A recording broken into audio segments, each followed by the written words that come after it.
कंचन के बेटे ऋषि की शादी कहीं नहीं हो रही थी। एक तो ऋषि मोटा, ऊपर से कमाई भी कोई खास नहीं। लेकिन कंचन को तो शौक था मॉडर्न बहू लाने का, और उसे एक दिन ऐसी लड़की मिल भी जाती है। हमें तो आपका ऋषि बहुत पसंद है, लेकिन मैं आपको साफ साफ बता देती हूँ, मेरी बेटी के शौक थोड़े से अलग है बहन जी। अरे बहन, हमें सब पसंद है। आपकी प्रियंका जैसी लड़की की तलाश मुझे कब से थी। जींस पहनकर अंग्रेजी में गिटर पिटर बोला करे। अरे बहन, जरा सुन तो लो, मेरी बेटी के शौक क्या क्या है। अरे नहीं नहीं बहन, बस लड़की को देख लिया तो सब कुछ देख लिया। आप ना शादी की तैयारी करो, और वो जरा सामान की लिस्ट भी दी है ना मैंने। हाँ बहन जी, सारा सामान शादी से एक दिन पहले ही आपके दरवाजे आ जाएगा। मजा आ गया, मजा आ गया। अब तो बस आप शादी की तैयारी करो। प्रियंका के माता पिता के जाने के बाद कंचन का पति उससे कहता है, अरे भाग्यवान, तुम तो कुछ ज्यादा ही जल्दी दिखा रही थी शादी की। अरे बोलने तो देती, लड़की की माँ क्या बोलना चाह रही थी। अरे आप चुप रहिए जी, कुछ पता भी है आपको, बस मुफ्त में बोले जा रहे हैं। मेरी दोस्त शशि की बहू देखी, लंबी पतली और पढ़ी लिखी, हजारों में कमाई और संस्कारी भी। अरे पर जब वो मेरी बहू देखेगी तो जल भुन जाएगी। लेकिन तुम तो शादी ऋषि के लिए कर रही हो ना, या शशि के लिए?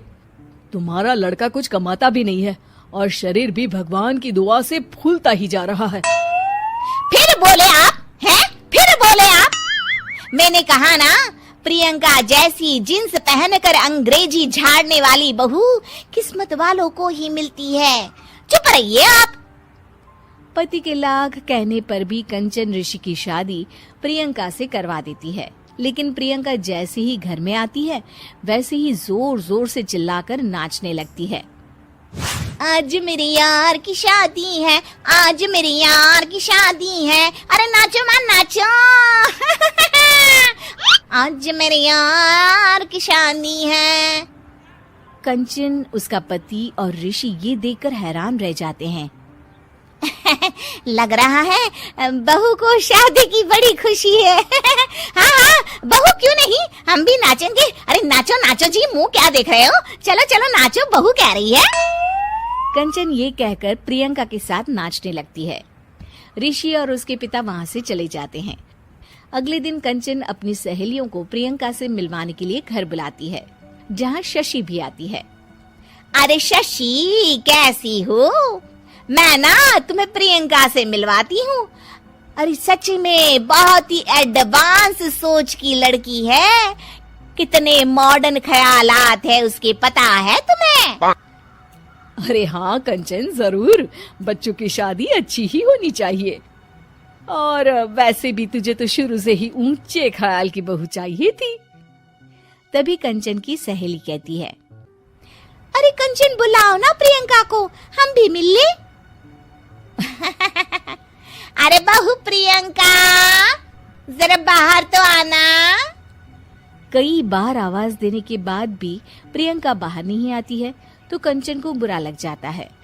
वो उसे लेकर बाहर आती है, लेकिन ये क्या, प्रियंका लड़खड़ाती हुई बाहर आती है और उसके हाथ में शराब की बोतल होती है। हालांकि शराब पीना स्वास्थ्य के लिए हानिकारक होता है, और ये हमारी किडनी के लिए बहुत ही खतरनाक है। लेकिन कंचन की बहू प्रियंका पूरे नशे में होती है। अरे इतने सारे लोग। ये कहकर वो शशि के पास जाती है। आंटी जी, पत्ते खेलेंगी, पत्ते। अरे दूर हो, दूर हो, तुम्हारे मुंह से तो शराब की बदबू आ रही है। अरे कंचन, माना तुम्हें मॉडर्न बहू चाहिए, लेकिन आधुनिकता का मतलब ये तो नहीं ना।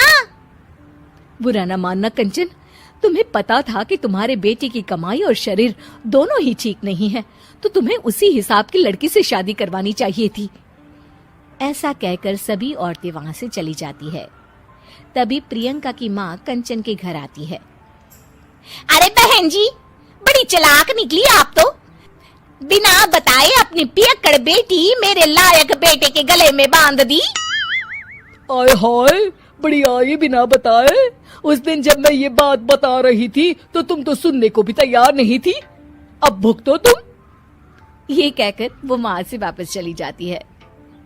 सबके जाने के बाद कंचन अपना सर पकड़ लेती है। हाय रे, आधुनिकता की अंधी दौड़ में मैं अपनी संस्कृति ही भूल बैठी थी। अब तो राम ही बचाए मुझे।